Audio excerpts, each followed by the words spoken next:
Kyler Murray gets his best friend back. Well, maybe in Marquise Brown. What does that do for his fantasy prospects this year? Bloom, let's talk about it. Yeah, this is going to be a team that is going to have to rely on Kyler Murray, right? The cornerbacks are a problem. Chandler Jones is in Las Vegas now. This is going to have to be a high-scoring team, and they made a trade that should give them the opportunity, even while DeAndre Hopkins is serving his 6-game suspension, to have a high-scoring offense. Really, with Kyler Murray, Cecil, the only question is, can he stay healthy? And why I would hesitate to take him over Josh Allen or take him over even, say, Justin Herbert is we can see now the pattern, and this was potentially a knock on him, the diminutive frame, and also that he's a runner. He ran less last year, still got hurt, still missed time. And previous years, he gets hurt, he can play through it, but it's not himself at first. So you have that extra risk, but he's the quarterback that can rush for 1,000 yards and throw for 5,000. He definitely has the highest ceiling of any of the fantasy quarterbacks. So I understand going for that. But at the same time, Cease, and does this cut against or for Kyler? We haven't seen close to his best football yet. And this might be his best football, or I say his best football possible. It still doesn't seem like he has a process. It still doesn't seem like he tunes into the game and the game speaks to him. And that just shows how talented he is, how much room he has to grow. But also, as we were so excited with the Cliff Kyler experiment, you wonder if it has plateaued. Marquise Brown, as you mentioned at the top, and that deep speed, you have a better deep arm than you had, or at least accuracy, with Lamar Jackson. So that adds some possibilities when all hands are on board in this offense in the second half of the year. If Murray's healthy, it could be really exciting. If Murray's healthy and if he plays up to his potential, I suppose just consistency, Bloom. Yeah, well, like, what just does having a process. Like? Just seeming like he interfaces with the game. Is that his game, though? Is that right? Well, can he learn that? John Elway did. Okay, John Elway was run around and sling it in the 80s, and then in the 90s, he's like, oh, I got to throw a touch. But that was with Mike Shanahan. Right. That was with a coaching change. Right. That was with 2 coaching changes, from Dan Reeves to Wade Phillips, then to Mike Shanahan. We're not getting a coaching change here. No. So how does Kyler is kind of... Well, Bloom, as an old father, and right. As Avery just turned 16 yesterday. Happy birthday to Avery, my youngest, my daughter. It's kind of like what you let your kids get away with, right? Kyler Murray is allowed to just kind of run around and sling it. Yeah. So that's what he's going to do. Yeah, and it's good for fantasy. And also, we're going to see about the contract situation. It looks like it's going to get done. And quarterbacks, franchise quarterbacks, are the one group of players that, no matter what the CBA says, they still hold the power. But yeah, I think that we're at a fork in the road in Kyler Murray's career, and really Cliff Kingsbury's career. Is this all they're going to be, or is there another level? Well, and that's where the split comes. There's going to be, it's not my fault; it's his fault. Yeah. And whose side is the team on? Probably on the franchise quarterback, because those guys, it's like the NBA, Bloom, like you said. Those guys run the show. You're making that kind of money, you're going to run the show. Dan brings up the Lassie Barks. Oh, my God. You do not want to miss the NFC West show, and you do not want to miss the AFC West show. Yeah, coming up next. So, yes, coming up next, the Broncos show. Coming up next is, do we have to talk about the backups? I mean, Colt McCoy, isn't Colt McCoy the archetype backup, right? 100 years from now, Colt McCoy might still be a backup quarterback because he won't lose the game. He's competent. He's a leader, and he's a backup quarterback. Him and Chase Daniel, right? Yeah. They're like a cockroach. They're around forever. But Trace McSorley, I got no interest. I got interest in this backfield. Yeah. Very complicated backfield. So let's get to it, because there's many, many different ways to look at this. James Conner's there at the top. James Conner, a touchdown hog. James Conner, everything he can do, an RB1 and all that kind of stuff. We already know with James Conner. Does he stay healthy? If he does not, you have Darrell Williams. Darrell Williams is much better. Now, Darrell Williams did burst my Keontae Ingram bubble, Bloom. And both Matt Waldman and I love Keontae Ingram. I was in Vegas for the Shrine Bowl, and I was during practice. I break out the phone, and I'm texting Chad Ryder from NFL Network, and he's like, I'm watching practice too. He was watching it remotely because Eric Galko did such a tremendous job with the Shrine game that, the people could watch and access the practice, people in the industry remotely. So Chad was in Wisconsin and I'm in Vegas. I'm on ground level, but I'm texting Matt. I'm texting Chad about Keontae Ingram. I'm like, oh my God, Keontae Ingram. And Matt just texts me back. He goes, LOL. He's been one of my sleepers for like 2 years or whatever. And then I thought, of course, Keontae Ingram has been one of Matt's 2 sleepers. So I'm giving you kind of everybody, Bloom. Sure. Because, Williams did bust the Keontae Ingram bubble, but Ingram and Dynasty, I love that guy. Benjamin's there kicking around trying to do something, but Connor's there. They got a nice group of backs behind him in case he does get banged up. And maybe, just maybe, you want Kyler to stay healthy. You feature some of these runners even a little bit more. Yeah, well, the game scripts allow for that. We'll see. But James Conner almost seems too good to be true, his ADP in the 3rd round, because his outlook, at least on the surface, isn't that different than, say, Leonard Fournette. He's not in quite as good of an offense as Leonard Fournette, but still a very good offense. And we saw James Conner, just like he did back in Pittsburgh, show if he's a lead back and he's healthy, he's going to be a fantasy running back 1. You can get him at a fantasy running back 2 price because there's that hesitation about whether he can stay healthy, which means we should be looking at who's behind him. But I'm not going to talk you out of James Conner in the 3rd round, especially if you don't take a running back in the first 2 rounds.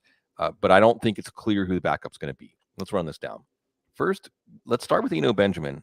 I'm starting with Eno Benjamin because that's who Cliff Kingsbury's been bringing up a lot this offseason. And at least one beat writer said it's basically his job to lose. Now, will he lose it? Quite possibly. Eno Benjamin hasn't lived up to expectations, but it sounds like he's turning things around and the team wants him to be. See, I don't think he's necessarily going to be Chase Edmonds, but Chase Edmonds light, a Chase Edmonds type role, because they know James Conner's history. They only signed him to what $1.75 million deal last year. So they're not going to want to run him into the ground. They're a team that should have aspirations to play in January. And Eno Benjamin makes sense as a Chase Edmonds type. He just needs to win the job. Then there's Darrell Williams, who's just a do everything back, a competent back. But I think that he's not the plan at backup.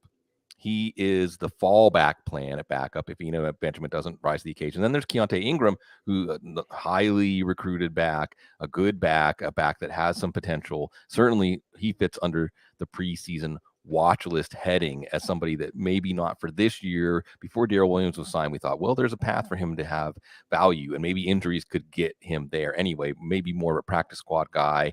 They still have Jonathan Ward, who has contributed at times for this team. So there's a lot to be determined here, except James Conner. Although if Eno Benjamin does impress and does seize this number 2 job, then it might be more of a 1A with a lowercase a, as Benjamin can do some things in passing situations and otherwise give the defense a different look than Conner. Yeah, a very talented group. Like you said, different plans. And even if we go beyond Keontae Ingram, I'll be looking to see what Jonathan Ward does in the preseason. Some of these guys will be playing elsewhere. Obviously, you can only keep so many. And hell, even Keontae Ingram, they might just say, go to the practice squad. Yeah. So like a Jonathan Ward, they got TJ Pledger there as well. So, preseason watch list. It's the 4th quarter. Everyone's tuned out. Well, I'll be tuned in to some of these running backs, Bloom. Yeah, again, a lot of snaps, touches up for grabs behind James Conner. And if you don't believe in James Conner, that's all the more reason to pay attention to this. How are you handling DeAndre Hopkins? I think you take him in certain builds, right? I think you have the strong possibility of a fantasy wide receiver 1 or 2. He was a 2 last year, but he still looked just as good.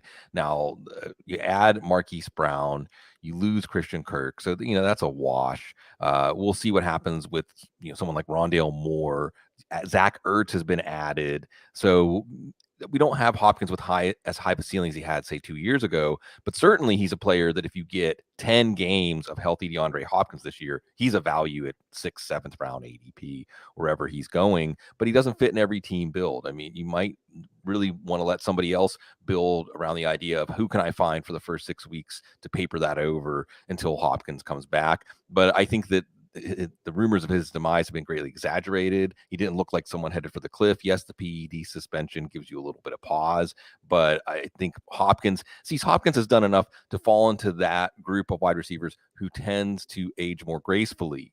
Although then we watch Julio Jones and AJ Green and we wonder, well, are those top wide receivers going to age as gracefully as they had when we were coming up, when we were watching Terrell Owens and Marvin Harrison and Randy Moss continue to produce after the age cliff is supposed to happen. So I think Hopkins fits in certain team builds, and as long as there's not injury issues or otherwise a sign that the decline is coming earlier than we thought, Hopkins will be a value.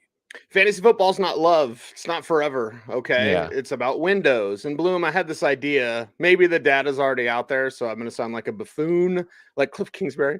But I was thinking of like how Matt's done such a great job. Matt Harmon, of course, with reception perception, right? Like there's so much information. Like, how do you look at it differently?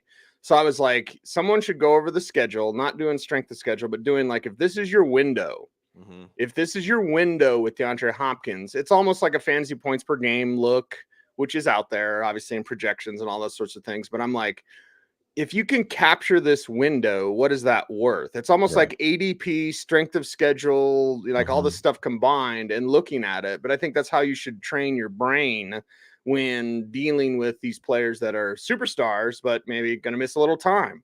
Yeah. Or like a James Conner, really good, but injury prone. Where's your window at? And what's that worth? And what's that worth in your draft? Yeah, just to apply this, not to get off on a tangent, but I think with Conner, maybe the idea is you buy him for a 3rd round pick. If he performs like a 1st round pick through the first 5-6 weeks of the season, then you deal him for 2nd round value, rinse, repeat. With Hopkins, I think the prescription here is let someone else take him and watch their record. And if they fall to 1-3, 1-4, then you pounce and you get a distressed team that needs help right now. And as long as you hit on a wide receiver or two, you can give them that help and maybe get Hopkins at a discount rate before he comes back. But I think that's absolutely the way you think about it, Cecil. And what it reminds me of, you mentioned Matt Harmon, and I know he quotes me on this. You can be right and wrong within the span of the same season, right? Yeah. James Conner is going to outproduce ADP. James Conner is not going to hold up. So just know that there isn't necessarily one right move that applies to the whole season. At different points in the season, the answer changes. All right. Our guy Lester says he feels like Hollywood's going to destroy the earth. Okay, Hollywood Brown, back with Kyler Murray, back in the offense, getting the band back together. What's that sound like, Bloom? It sounds like fantasy points, at least at the beginning of the season while Hopkins is out, because what you have is a better downfield passer in terms of accuracy, a better deep passer. You have Murray who can keep plays alive and hit those deep balls when he keeps the plays alive. So Marquise Brown was basically a wide receiver 1 until Lamar Jackson got hurt last year. And that's with him having some pretty egregious drops, or he could have been the fantasy wide receiver 1 through the first 5 or 6 weeks of the season. And you have the chemistry, you have Arizona going out and making a pretty bold move to get Marquise Brown. Remember, they don't have him signed to a long-term contract. This could be one of those situations like Orlando Brown, where you trade valuable draft capital and, well, you see if you can lock up this player. But I think Marquise Brown should be going ahead of DeAndre Hopkins. We'll see how much chemistry he has rekindled with Murray to see who the true number 1, if there is a number 1 in this offense. But it starts to make you excited when you think of Murray with Hopkins and Brown, and then we get into some of the other receivers, and then we get into the tight ends, and it can absolutely be an offense that puts up pinball scores, because they're going to have to this year. Remember, facing also the AFC West, so lots of shootouts out west this year. It is the declaration of influence, Bloom. And that's what you do. You declare, you influence, you take advantage of how you've made the defense move to what you're showing them, because you're not really showing them what you're going to do. With all of these options, they've got many ways to declare an influence in this offense. It's exciting. I'm excited about Rondale Moore. I know, like Elijah Moore is the truth. Okay. This isn't an anti-Elijah Moore, but as excited about Elijah Moore as we all should be, especially when he's not going to catch passes from Zach Wilson in the future. Anyway, like we should be as excited about Rondale Moore, in my opinion. So there's AJ Green, there's Rondale Moore, there's the rest of these receivers. And again, the way do we get to the tight ends? You got option after option here. Yeah, they do. And I wish Rondale Moore showed more last year. They gave him opportunities to really pop, and he didn't. But he's going to get more opportunities, at least while Hopkins is suspended. You're going to get him on the field. He's a late round flyer. Certainly he's dynamic enough, and he can fit in this offense in different ways. Maybe he becomes the Chase Edmonds. Maybe he takes up some of the backfield. So let's just keep that in mind. That's another path to value for him. There's AJ Green. He's going to be the outside receiver. At least you have experience in the offense. Didn't exactly click with Kyler Murray. Didn't look like he was going to regain form last year, but he was pretty cheap and is going to give them a stopgap. Antoine Wesley can do some things, a big wide receiver in the red zone. Andy Isabella, just trying to not get cut at this point. Greg Dortch is someone who can help maybe on special teams as a fast slot type receiver, but they've got a diversity of talents that they can dispatch at wide receiver. And then one of those midseason trades last year ended up being a player that the Cardinals decided to keep and pretty handsomely for a guy in his 30s. Zach Ertz is there with Trey McBride. I want to talk more about McBride, Bloom, because he was my number one tight end in this class. Incredibly talented, was at his pro day. And, you know, you're talking about movement skills. You're talking about he's basically Chris Cooley, for those that remember. All right. Because I think there's been misconceptions about McBride and what he can be. Like, he's an H-back, everybody. He can kind of do a little bit of everything. So if Kingsbury is the one that needs to change, because that change will ripple through the rest of the team. If he's able and capable of dreaming up ways of using McBride, there's really no way you can't use him. You could give him handoffs if you wanted, but use him in the backfield, use him in the slot, use him in line, use him out wide. Yeah. Now he's behind Ertz, Bloom, so this is more of a dynasty take, but I do appreciate these tight ends in Arizona.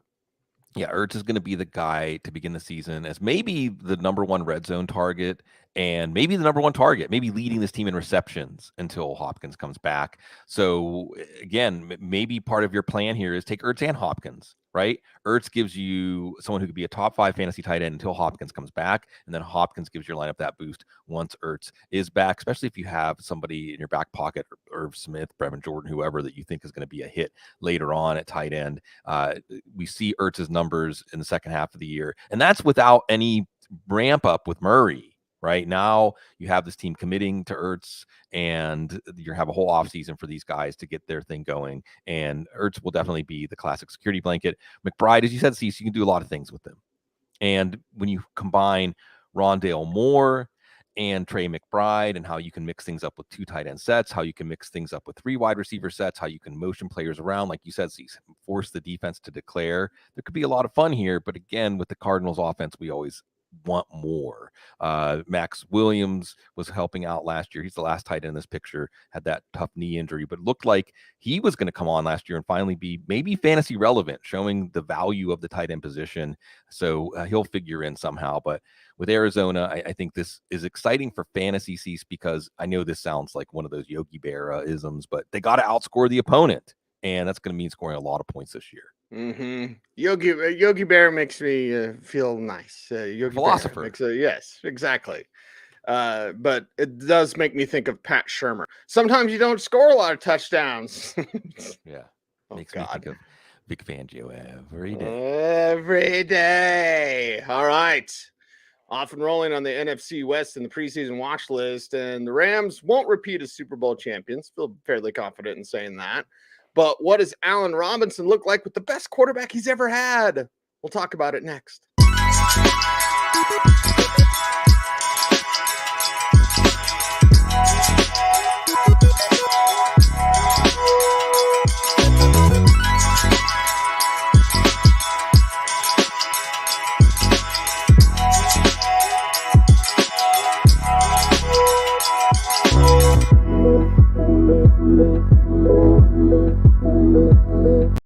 Well, there is Matthew Stafford in another year with the Rams. What kind of jump in his development does he take this year, Bloom?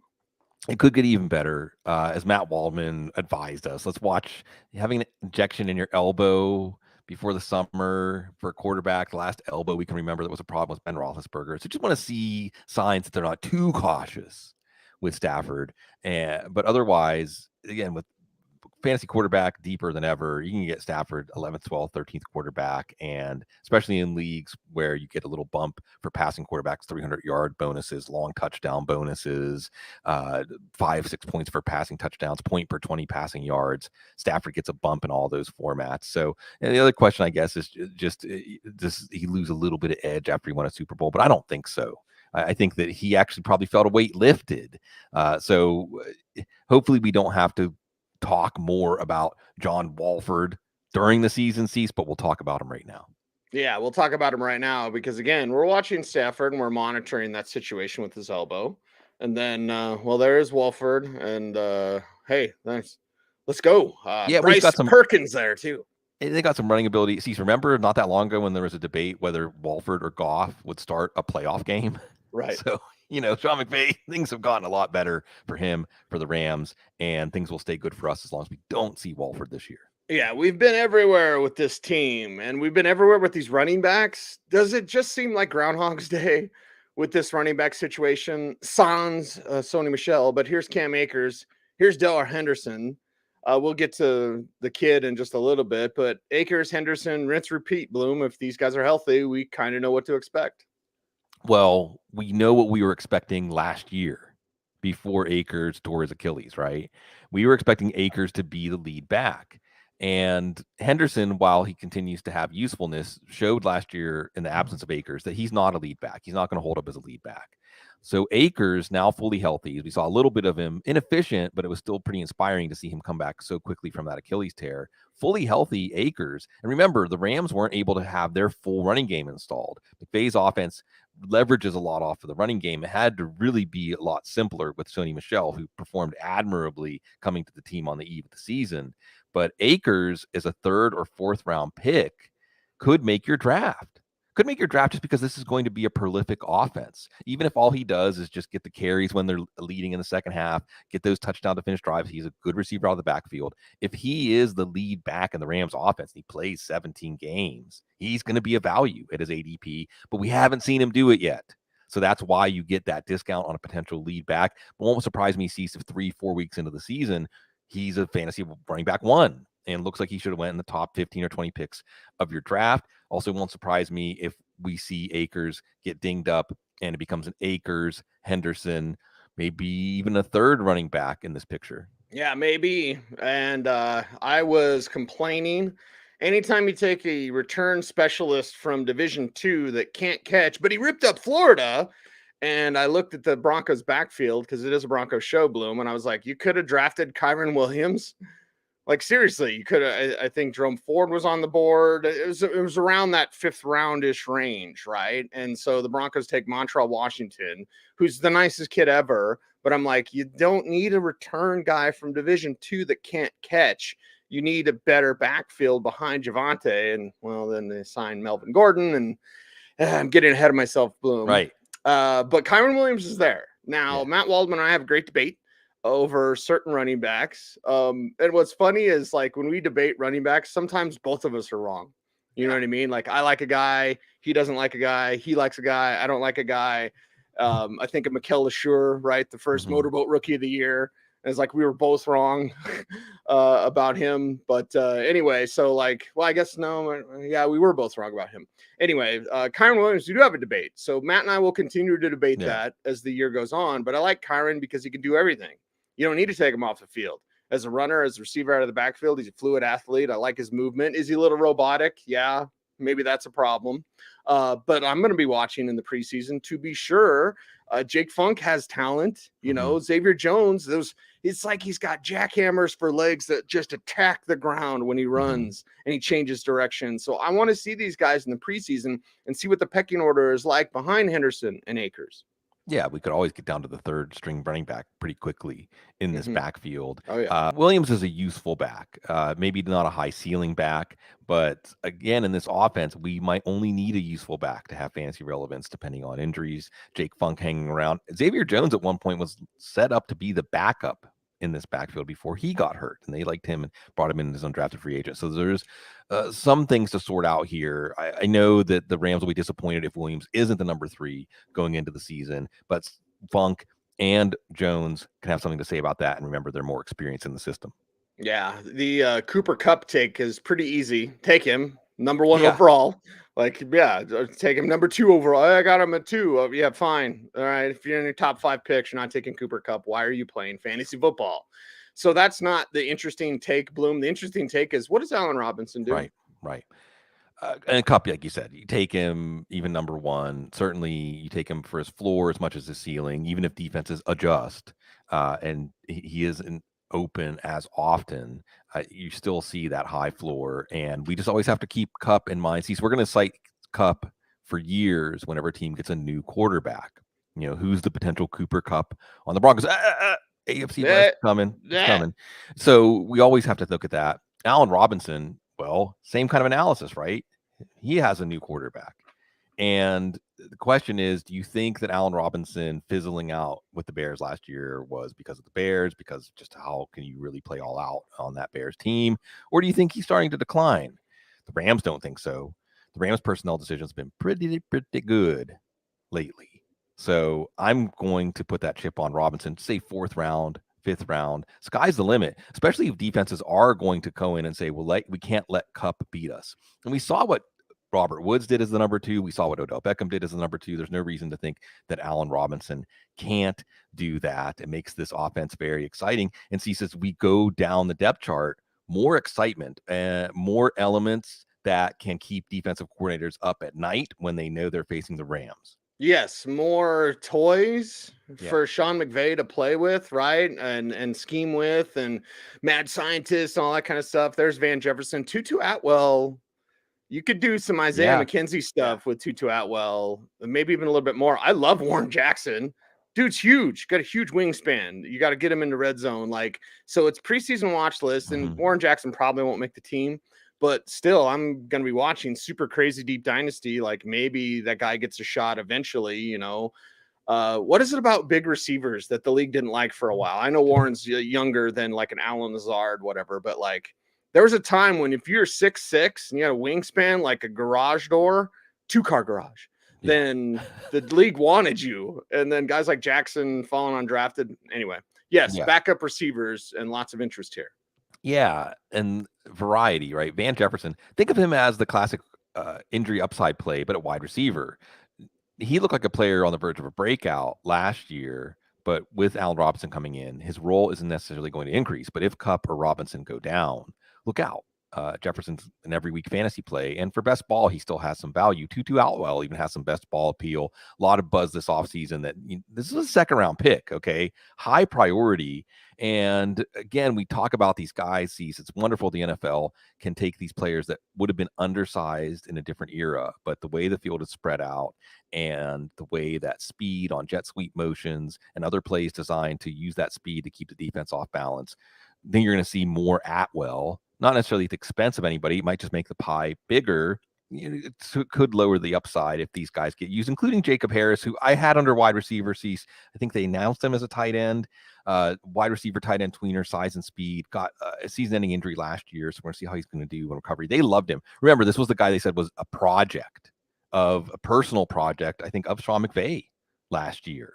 So that's something that always makes us take notice. First has to get healthy. But if you can get all these elements, Atwell, Jefferson, Harris, along with Kupp and Robinson, now defenses are going to be asked questions that, as long as the line holds up, as long as Matthew Stafford is there, that they're not going to be able to answer. They also have Brandon Powell, who can do something on special teams. Skoranek, who is more of a tight end wide receiver tweener in the sense that he can give you some blocking and some physical presence at wide receiver, unlike Harris, not necessarily field stretching speed. They both have some experience in the system. So the Rams have some depth. They have some variety. Again, see, what we're seeing here is the realization of what Sean McVay has been trying to build. It's pretty. Is that even a way to say? Pretty. Super Bowl champions. Mm-hmm. Diego with Tyler Higbee, there you go. Higbee's the guy we got to talk about next. You stole my thunder with Jacob Harris because he's listed as a tight end now, but that's an intriguing prospect. some hot Kendall Blanton talk, but let's not forget about Higbee here as well. Yeah, Higbee's competent, and Higbee actually has a little bit of ruggedness, a little bit of Gronk to his game after the catch. He just wasn't used as a weapon in the passing game, and that's okay.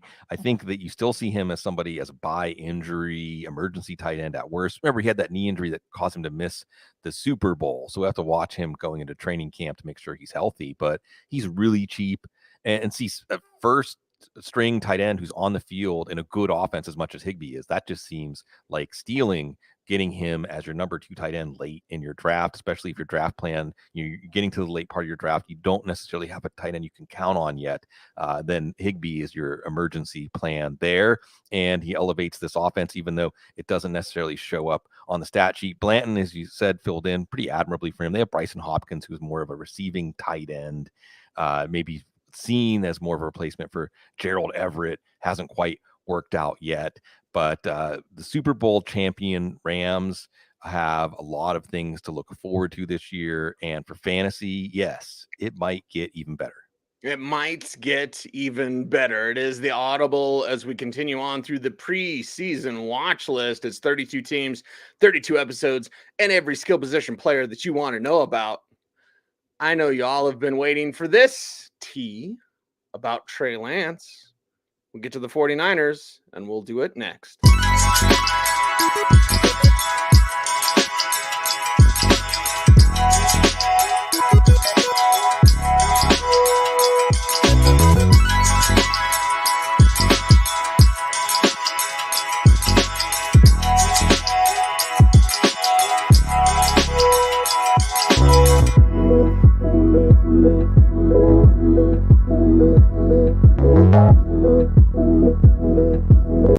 Well, there is Trey Lance as the starter for the 49ers.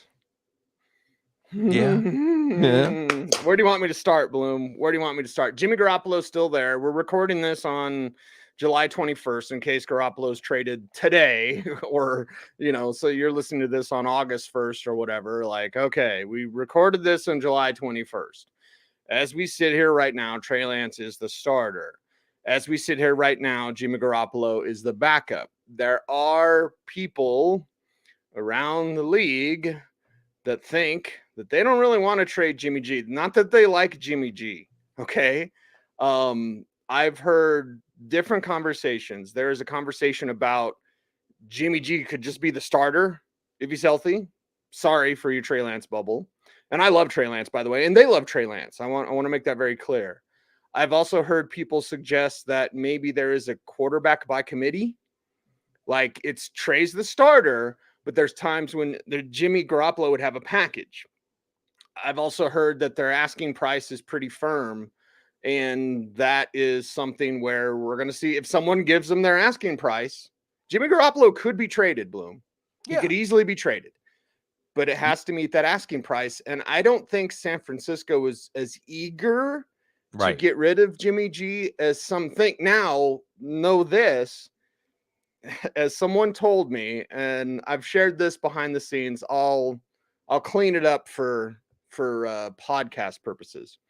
As someone told me, I've never seen a smart guy make so many dumb decisions when talking about Jimmy Garoppolo. So this team already knows what they have with Jimmy G. They know that there are certain things in this offense that he just can't do, that Trey Lance can't. There are certain things in this offense that he's going to mess up, right? And you never know when it's going to happen. It's, it's like press your luck, literally press your luck. No whammies, no whammies. Stop. Oh, Jimmy G, right? Jimmy's going to have those Jimmy plays. This team knows that, but they also know they can win a hell of a lot of games. And there is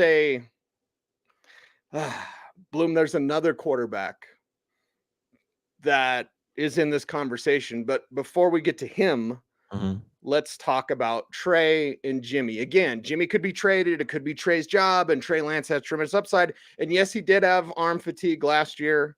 Okay, I know that beat reporter, and it was a Wynn, right? I can't remember, David Wynn, something like that.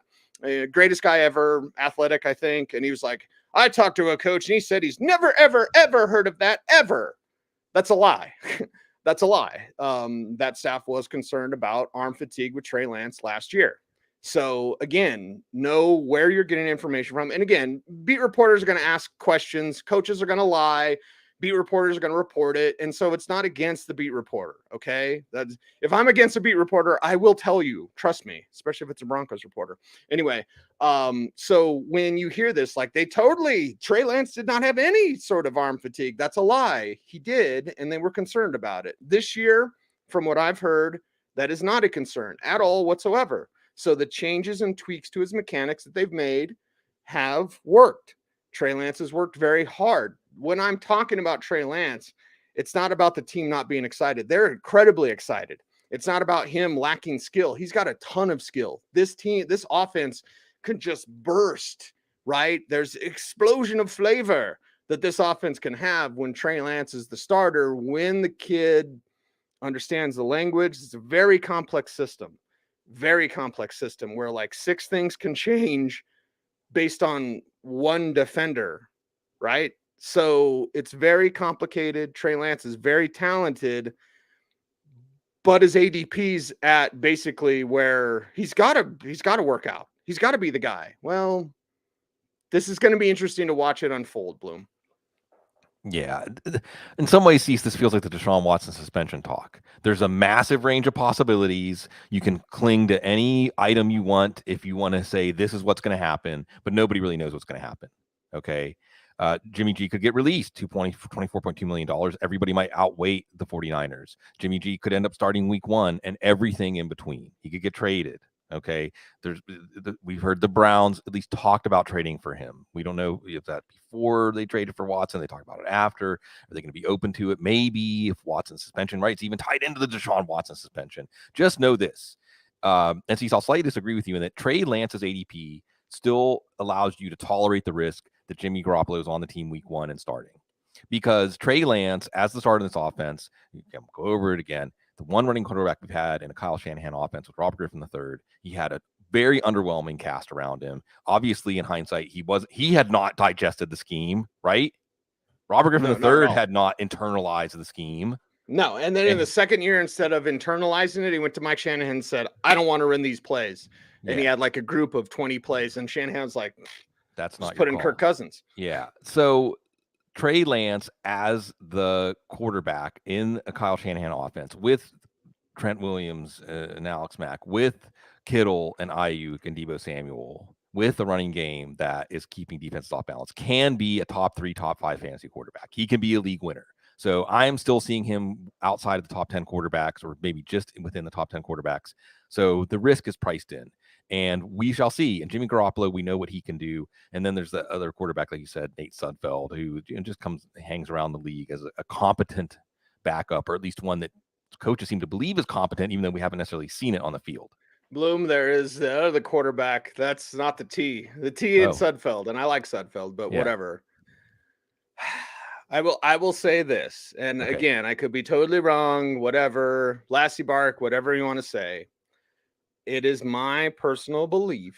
This is only me, okay? This is my opinion that Tom Brady will end his career with the 49ers next year. Well, and he wanted that to. means Trey Lance will go back to the bench. Yeah. So if you're in a dynasty league, this is very important. You could have Trey Lance for this season. Trey worked out, and they traded Jimmy, and all that Jimmy talk never mounted anything. And Trey was pretty good, and he was a quarterback 1, and blah, blah, blah, blah, blah. And then they go get Tom Brady. And then Brady's the starter, and Lance is going back to the backup. That's my opinion, Bloom. But we'll see. Trey Lance situation is very interesting. The word was Brady wanted to go to the 49ers, and the 49ers at that moment evaluated him not that much different than Garoppolo. They thought there wasn't that much of a gap. I mean, I don't know. This is what they say. I want to know who they are, because that's off air. Anyway, let's talk about the running backs. Yeah. I don't want to get in trouble. Let's talk about the running backs. And, San Francisco's got a hell of a group. Elijah Mitchell at that hell of a group. And listen, and we almost have to lump all these guys together, because isn't that what they do? Jeff Wilson, the latest on the newswire is that Jeff Wilson will be the number 2 back, or is he leading for the number 2 back? Tyrion Davis-Price is there. He's a very talented rookie. Trey Sermon is there. There's no problem with Trey Sermon. I've talked to enough people about Trey Sermon, like from a physical gift standpoint, there is zero problem with Trey Sermon. It's just about understanding that offense and not wasting any time. You don't have any time to dance. You don't have time to juke move in the backfield. You don't have time to waste. When you hit the entry point, you got to bend, bang, or bounce in that offense. Pretty simple. The timing, you must have it. And Sermon has all the natural talent as a runner. He's got talent as a receiver out of the backfield. But until he gets that timing down, he's just not going to see the field. But if he does get it down, Bloom, he might be their best back. Elijah Mitchell got that timing down, and that's why he emerged last season. So, again, we got to cluster everybody in. Yeah. But, man alive, what a nice cluster group of backs they have. Without investing a lot. Classic Shanahan backfield. I will not put them all together because I think Elijah Mitchell's the clear starter. He's the clear number one back, and his draft, his ADP doesn't reflect that. So he's a value. If you're looking, you don't have one running back taken, only one through the first 4 rounds. Mitchell's running back 2, you're fine. Probably going to miss time 3 different times last year, so we don't know who's behind him. Jeff Wilson.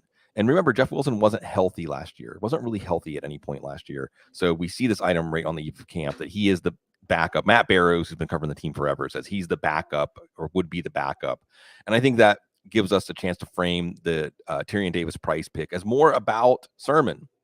Okay, if it doesn't click for Sermon, then you have some young, fresh legs. One of these 2 guys will be the fresh legs if Mitchell and Wilson can't stay healthy, which has been something that's happened in the past, both of those guys. Maybe they keep all 4 running backs. Maybe Sermon improves things so that he wins the job as the number 3 back, but they aren't going to move on from Davis Price that quickly. Still got JaMychal Hasty, more of a third down back, not necessarily upside here, but it's a Shanahan backfield cease. So just about anybody on the roster can have fantasy value during the season. But the main focus here is watching to see if indeed Jeff Wilson is that backup, because then we've been drafting a little wrong. Wilson should be the guy we should be taking that is connected to Mitchell for any time he misses. And even if you don't take Mitchell, someone that can have some instant value if and when Mitchell misses time, which is very likely.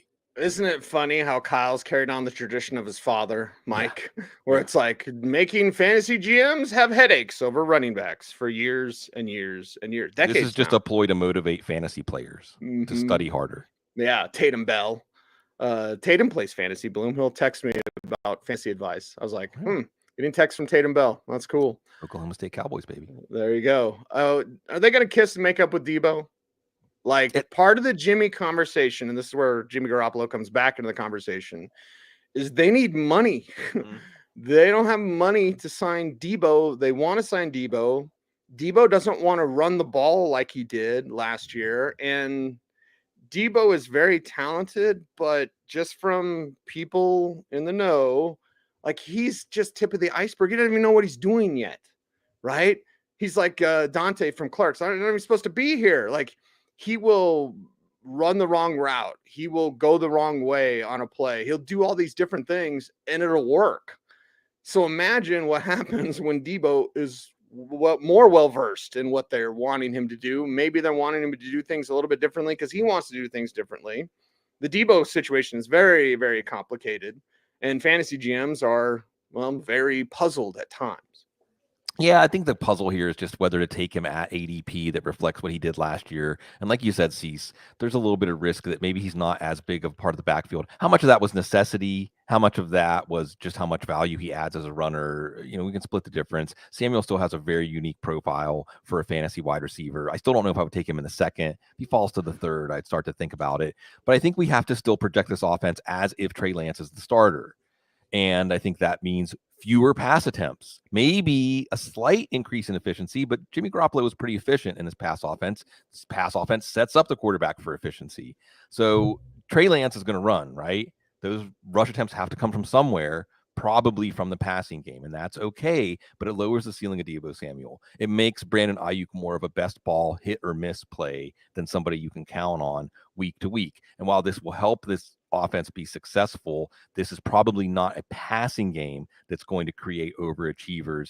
We saw at times with Jimmy Garoppolo, this offense, Kyle Shanahan is content to give him just 15 or 20 pass attempts. And I don't think that's going to change. And that number could even get lower if Trey Lance allows them to do a lot of 11 on 11, which puts the offense at advantage, but at the same time doesn't create the big time passing numbers we want in fantasy football. Brandon Ayuk's already in the doghouse. Again. Shocker, right? Yeah. How does he climb out of it? And then, well, there's Juwan Jennings, who can move up. Ray-Ray McCloud can do a little bit. Sure. Blake Turner, like Keyshawn Johnson's still there. Remember him with the Cardinals? So some interesting names to be sure behind Debo, and then just kind of a group that has to work itself out. Yeah, Juwan Jennings, a nice big slot. Not necessarily fantasy value, but helps this offense, plays that role. You have Ray-Ray McCloud, who can do some things on special teams, jet sweeps, and so on. And then you have Danny Gray. And a lot of people in the draft community loved Danny Gray's profile, kind of a Darnell Mooney type with that quickness and speed, big play. So you maybe sprinkle him in a little bit as a true field stretcher for this offense. That's exciting. That's another element that makes this offense even more difficult to defend. So I want to see how quickly Gray can get on the field, because he can be a game breaker for this team, even if he's just sprinkled in his rookie year. These NFC West shows are not going to be an hour long. I was just looking at it. We talked about the Cardinals for like 20 minutes. We got Seattle left, so we may get under it. Oh, yeah. We're totally be under. Anyway, let's get to the tight ends. George Kittle's amazing. Like, boom. That's the take. Yeah. Take George Kittle. There you go. And we'll see, like, hey, maybe Jordan Matthews could do something in the preseason. Maybe he just gets cut. I don't know. So, Cecil, if we say, why isn't the Shanahan offense working for the Jets? Well, they don't have George Kittle, right?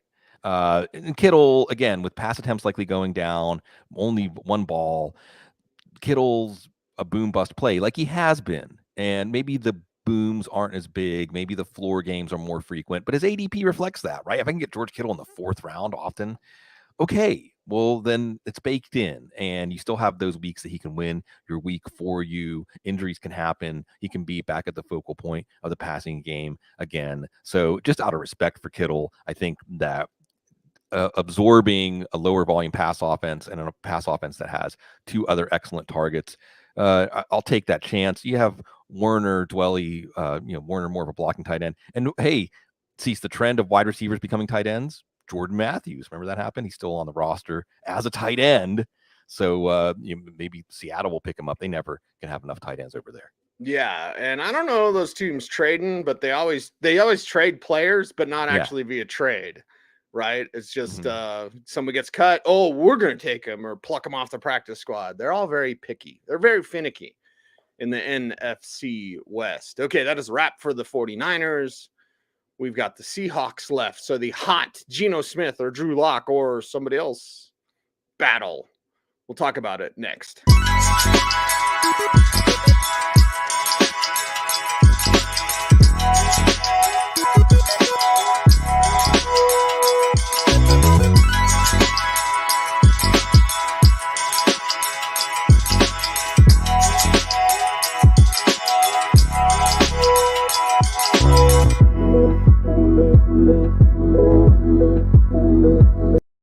I feel like the South Park episode with the sword of 1,000 truths, Bloom. Like, all right, here you go. Here's the keys, Drew Lock. Okay, here's the keys, Geno Smith. And Geno's the starter as of this recording. Drew's got to beat him out. And from what I've heard, they didn't want Drew Lock. They had to take him in the Russell Wilson deal. So here's what you get. And Seattle fans, and Russell's corny, and get him out of here. Like, okay. All right. They tried one last trip to Cabo. It didn't work. Wilson actually got hurt. And then came back too soon. And it's Pete Carroll in this offense. Pretty boring. But it's Geno Smith and Drew Lock. Why are we talking about this, Bloom? Yeah, well, because we have to. Because we do all 32 teams, every player that might matter. And the Seattle Seahawks, we can look over in New England too. Are these going to be stories about coaches that still want to pull all the levers, but the game has passed them by, and we're just going to watch that extended death scene as the Carroll Snyder Seahawks have their last gasps? We'll see. From a fantasy standpoint, there's not much to see here. Obviously, in 2 quarterback superflex leagues, there could be something. I think that we probably would rather have Geno Smith out there than Drew Lock, but it doesn't matter. I mean, Geno Smith showed he at least can be competent in the sense that he's not going to affirmatively lose the game and take the confidence out of the team when they take the field. Drew Lock, maybe not. Maybe Drew Lock is already a discouraged team, gets more discouraged. we'll see. And they have Jacob Eason. So, hey, maybe we'll see Jacob Eason start a game or some guy who's not even on the roster. That's how bad the situation is. But like you said, Cecil, they could trade for somebody. There's still other possibilities. Carolina and Seattle were the two quarterback situations after the draft that we said something has to change. Well, Carolina got Baker Mayfield. Seattle, we're waiting. Sam Darnold, like USC. Yeah. There, Pete Carroll. But didn't Pete Carroll say like Darnold should have stayed? Right? Wasn't that the thing back then? Yeah. He's like, he should have stayed another year. Too late. Too late. Too many sanctions. Yeah. Too much trouble. Let's talk about the running backs, because this is where the juice is on this show. We feel sorry for the wide receivers. We'll get to that in a little bit. But there's Kenneth Walker. Okay, Rashad Penny's the starter. Chris Carson will probably never play again. And I feel bad saying that, but it's a neck injury, dude. You should never.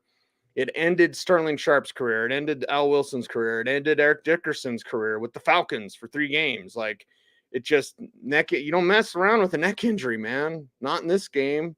So, Chris Carson, God bless him. He's trying to get back out there. Probably never play again. So Rashad Penny's the starter for now. Kenneth Walker's there to be the starter eventually. And Penny won fantasy championships.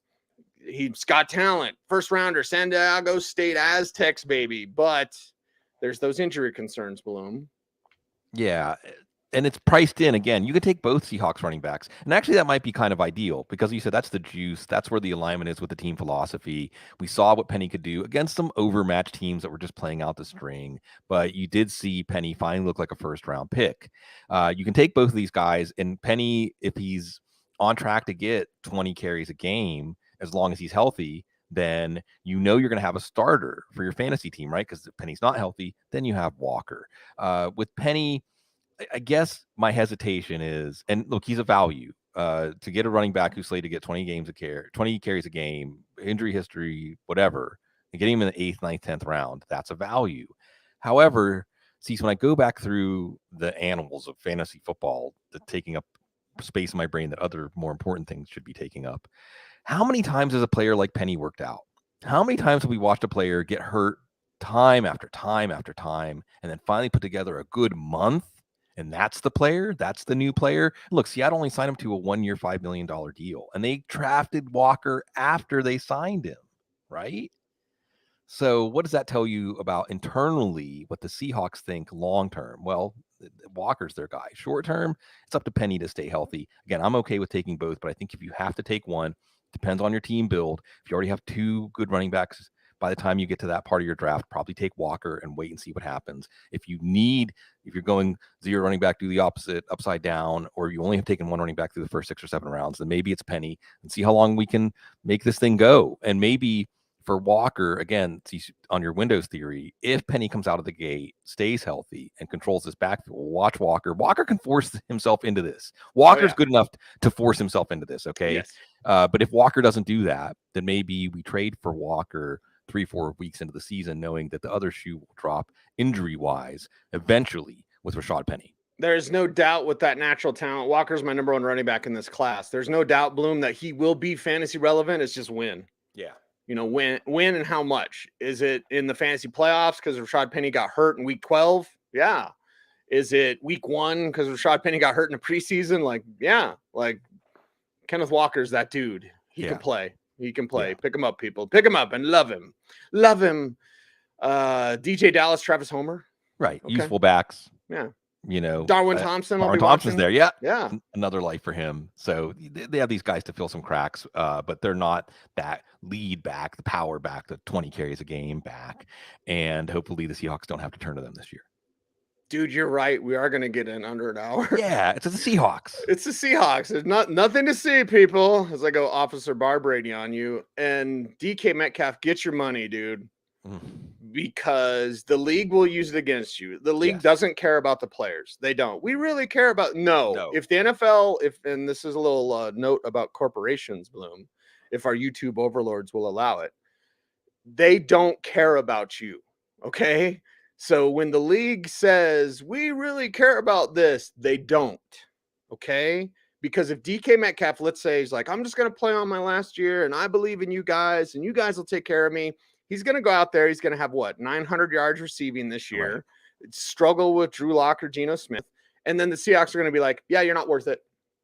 You're not worth it. And the rest of the league will look at him the same way as well. So he won't get as much money as he could. And DK Metcalf should be one of the highest paid receivers in the league. So get your money, dude. Get your money, because this league does not care about you. And DK Metcalf, Tyler Lockett, I feel sorry for you guys. I really do. Yeah, and with Metcalf, I mean, look, Metcalf's in the same part of your fantasy draft as guys like Cortland Sutton and Allen Robinson and DJ Moore. It's no. Just no. And he did have some good numbers with Geno Smith last year, but just no. And hopefully he will get paid like DJ Moore did, like Terry McLaurin did. Again, similarly drafted guys, but it's not going to happen for Metcalf. For Lockett, in best ball leagues, yes, sign me up, 9th, 10th, 11th round pick. And this is nothing to do with Lockett's talent, because that's still very much intact.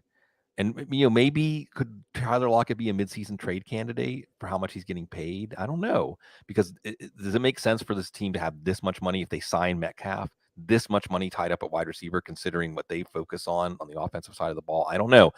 So yes, Lockett in best ball. I think if you take him in redraft leagues, there will be some games when he has a long touchdown, but good luck predicting when those games happen.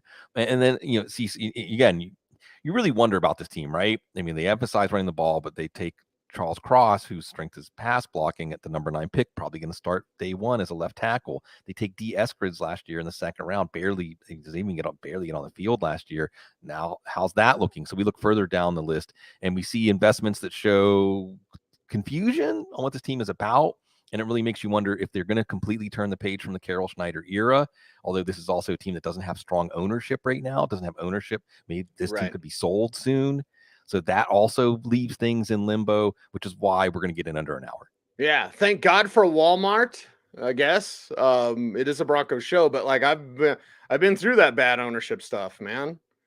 We had that with the Broncos. You had pretend owner, like you had fill in, and you had double dipping, and I could really piss a bunch of people off with some of my stuff. So let's just move on from that. But when you don't have that, you don't have that direction, you don't have that last call, like, it can create complications, because D. Eskridge is really good. He's really fast. He's really talented. And for what? Like, I don't know. I like, hey, I always got respect for Marquise Goodwin, right? Bloom, Penny Hart. Sure. Love Penny Hart. Aaron Fuller, I still appreciate. Cade Johnson. Yeah. Cade Johnson was like Miles Morales at the second Spider-Man Bloom. He was. I got that. Okay. All right. He's not in the MCU yet, but when he does, those Ultimate Fallout 4s. Mwah, chef's kiss. Anyway, like Cade Johnson has a ton of talent, body control, sticky hands, sideline ability, tiptoe. Like, dude, I love Cade Johnson. Right. He's not going to do anything with this team. Yeah, they've got Freddie Swain, who has helped out. Marquise Goodwin give them some speed. Penny Hart, we still like. Cade Johnson. Even the guys they took, Tariq Young in the 7th round, ultra athletic. Bo Melton, rugged slot receiver. So I think actually there could be some intrigue for other teams to see who doesn't make the team here, because we're already getting to 8, 9. They're not going to carry this many receivers, but they have more receivers that are worth a roster spot than roster spots, and maybe the same thing at tight end. Yeah, and the best player they got in that Broncos trade was Noah Fant. Right. When a team picks a coach that is out of date, and it's not an ageism thing, it's just a philosophy thing. It's like with the Vic Fangio. It's not the fact that he's old. It's the fact that he doesn't understand the modern game, even though he's forgotten more about football than I'll ever know. Pete Carroll, you choose him over a franchise quarterback. Yes, a corny franchise quarterback, whatever. Like, that's just a mistake. Sorry, Seattle. We're going to draft CJ Stroud or Bryce Young, whoever. Just give me somebody. I don't care. But like, Noah Fant's the best player they got in that trade, and they're still not going to use him the right way, because Will Dissly's still there kicking around. Yeah. So, more.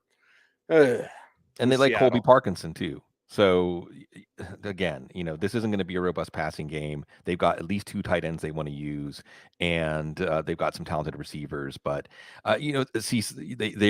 they switch places with the Broncos, right? They have the pieces in the passing game. They just don't have the quarterback.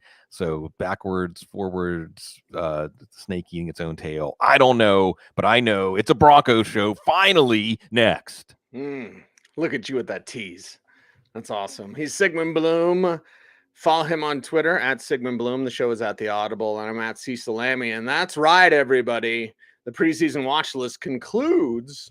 Yes, we do this on purpose with the Denver Broncos. I mean, the AFC West. Well, I mean, the division that you need to watch everything. I actually and seriously have said, if you want to start like a new business, start like a network or a website that just covers the AFC West. Just deep dive on everything in the AFC West because it's the best division of football. Incredible quarterback play. The Super Bowl champion will come from the AFC West. Who is that? Well, we got to talk all about that. But thank you for watching here on the NFC West show. Make sure to do all those YouTube things, like, comment, share, subscribe, hit the notification bell so that you never miss a vid, and subscribe to footballguys.com if you can. We certainly appreciate you. You want to support the show, that's the best way to do it. And show your thanks to us as we are here for you with our YouTube channel, with the Audible, on podcasts. You know, what are we going to be at? 250 episodes, whatever the number is again this year. So thank you all for subscribing to footballguys.com. He's Sigmund. I'm Cecil. We are the Audible. Everyone out there, stay tuned and stay frosty.